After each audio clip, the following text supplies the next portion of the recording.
The Department of Finance reported successful attainment of 50% of the targets under fiscal year or fiscal consolidation program in the first quarter of 2024. This includes passing or raising economic sector in terms of higher revenues, employment, and income rate, all while lessening deficit, debt, and poverty level in the country. Mia Layagin has more. We are on track with our fiscal consolidation plan under the refined medium-term fiscal framework that reduces our deficit and debt gradually in a realistic manner, while creating more jobs, increasing our people's income, and decreasing poverty in the process. And we are making good, steady progress on our economic goals. This was the remark of Finance Secretary Recto during Wednesday's Kapihan sa Manila Bay Forum as he discussed the progress of the agency's medium-term fiscal program, which aims to improve revenue and economic level while gradually lessening the country's debt rate. Recto presented the targets achieved under the fiscal consolidation plan, including gradual decrease in deficit and debt rate, increasing available jobs and adjusting the income, without putting additional tax pressure on Filipinos to fund these programs. On track, like I said, to meet our medium-term fiscal framework plan. So for the first 6 months of the year, nakolekta na natin mahigit almost 50% ng target natin for the entire year. So it's really implementing the budget. Yun ang pinakamalaking tool na gamit ng ating pamahalaan. Ang budget natin sa taong ito, 5.7 trillion, ibig sabihin, nagagastos natin ng tama kung kaya at maganda yung pagparte ng budget kung kaya yung ating ekonomiya ay lalong lumalago at nabibigyan ng trabaho yung mga kababayan natin at nababawasan ang kahirapan. During the first quarter of 2024, DOF recorded a 15.6% increase in total revenue collection amounting to 2.15 trillion pesos.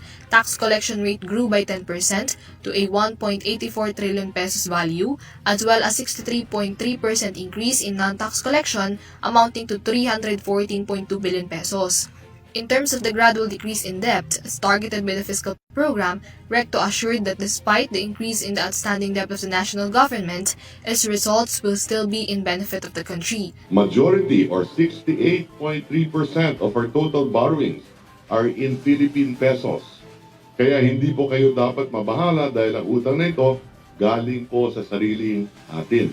Ibig sabihin, karamihan ng interest ng ating binabayad ay napupunta rin bilang dagdag na kita ng ating mga kababayan. At kung mukhang patuloy na lumalaki ang ating utang ngayon, in nominal terms, patuloy naman na mas lumalago ang ating ekonomiya. He expressed confidence that the country can pay its obligations given that the debt-GDP ratio has swelled down to 60.1% last year compared to the 60.9% during the pandemic. Additionally, the agency is determined to lessen it further to 60%, which will guarantee an enough cash buffer or reserve fund for the country if there will be another crisis similar of the 2020 pandemic. Recto also noted that aside from the allocation under the 2025 national budget, the government uses these debts to spur the growth of economy through investing more on infrastructure and human capital development projects that contributes the highest multiplier effect in the economic growth.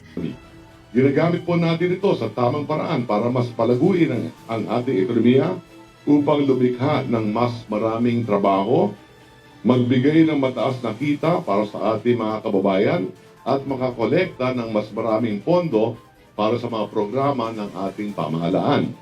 Nagsimula na nga rin po ang deliberasyon para sa 2025 national budget na 6.35 trillion pesos na makakapaghatid ng mas maraming benepisyo para sa taong bayan. Meanwhile, despite the higher inflation rate in July, Recto is confident that this rate is still manageable and is only temporary as there is an expected base effect on rice prices. So the idea is to increase productivity. Alam natin it takes time para may taas natin yung produksyon ng bigas halimbawa. Kailangan mas mahabang panahon pa. Kung kaya, binawasan na rin natin yung taripa ng bigas.